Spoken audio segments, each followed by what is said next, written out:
আমি তোকে যে একটা অনেস্ট কথা ওদেরকে বলি, সেটা হচ্ছে যে অনেক সময় যারা এডুটেকের টিচারদেরকে দেখে ওরা মনে করে জাস্ট টিচার, জাস্ট হচ্ছে পড়াচ্ছে অনলাইনে, দে কম্পেয়ার ইট উইথ সামওয়ান যে কিনা হচ্ছে কোচিং এ পড়াচ্ছে।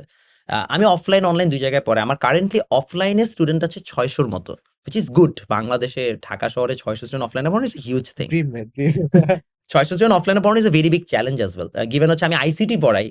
আইসিটিতে এত স্টুডেন্ট হওয়া খুবই কঠিন, 9-10-এ ফিজিক্স আবার ভালো পড়াই, সো মোটামুটি মিলাই হচ্ছে ভালো। এখন the reason why am telling you this is because অফলাইনের গেমটা এবং অনলাইনের গেমটা আলাদা। অফলাইনে আম জাস্ট এ টিচার, অনলাইনে আমার অন্টারপ্রিনর। আমাকে টেকনিক্যালি অনলাইনের মার্কেটিং দেখতে হয়, ফাইন্যান্সেস দেখতে হয়, অপারেশনস দেখতে হয়। আমাকে হচ্ছে অনলাইনের পুরা এন্টায়ার হচ্ছে যে ক্যামেরার স্পেকস জানতে হয়, আমাকে নাম কি টেক জানতে হয়, ও ওয়েবসাইটের সবকিছু জিনিসপত্র খুঁটিনাটি আমাকে জানতে হয়। So actually it's an entrepreneurial journey.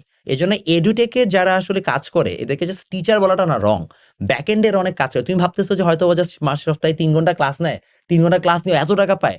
ও ৩ ঘন্টা ক্লাসের জন্য টাকা পায় না, ও ব্যাক এন্ডের এফোর্টের জন্য টাকা পায়। তুমি যদি প্রত্যেক এডুটেকের টিচারদেরকে দেখো, ওরা প্রতিদিন মিনিমাম হলো ১২ ঘন্টা করে কাজ করে। খুবই রেয়ার যে ৫-৬ ঘন্টা কাজ করে এত টাকা কামাচ্ছে। It doesn't work that way. একেকটা ক্লাস নেওয়ার জন্য আমাদের যে পরিমাণ স্লাইড প্রিপারেশনের সময় দিতে হয়, কনটেন্টের সময় দিতে হয়, which is huge. So actually হচ্ছে যে এই জিনিসটা আমার রিয়ালাইজ করতে অনেক টাইম লাগছে যে ইভেন ইফ আমি যদি কখনো চাই যে আমি জাস্ট এডুটেকে ক্যারিয়ার করব, আমি হয়তোবা কোনো ইঞ্জিনিয়ারিং জবে যাব না, এটা ইটসেলফ যে একটা রেসপেক্টেবল জিনিস হইতে পারে, এটা আমারই বিশ্বাস করতে অনেক কষ্ট হয়েছে, লেট অ্যালোন দি অডিয়েন্স। লাইক এখন অনেকে বলে আপনি ইঞ্জিনিয়ার হয়ে এটা কেন করেন, আমি ফান করে বলি আমি বাজে ইঞ্জিনিয়ার চাই দিন শেষে ফর ফান। বাট মানে এই অন্টারপ্রিনিউরাল জার্নিটা কঠিন এবং সবাই পারবেও না। বিকজ ওই যে বললাম তো, যে মাইন্ডসেট যেটা জাস্ট হচ্ছে একটা টিচার, কম্পেয়ার টু দ্যাট যে না it's an entrepreneur, it's a very different ball game. এবং ওই জিনিসটা শিখতে হলে তোমাকে আরো অনেক এক্সট্রা অ্যাকোলেজ নিতে হবে apart from being only a teacher. আমি অনলাইনে ফেমাস নট বিকজ হচ্ছে যে আমি আইসিটি পড়াই, আমি ফেমাস বিকজ হচ্ছে আমার এলোকেন্স আছে, আমি মানুষকে হচ্ছে যে চাপা চাপা ছেড়ে কনভিন্স করতে পারি।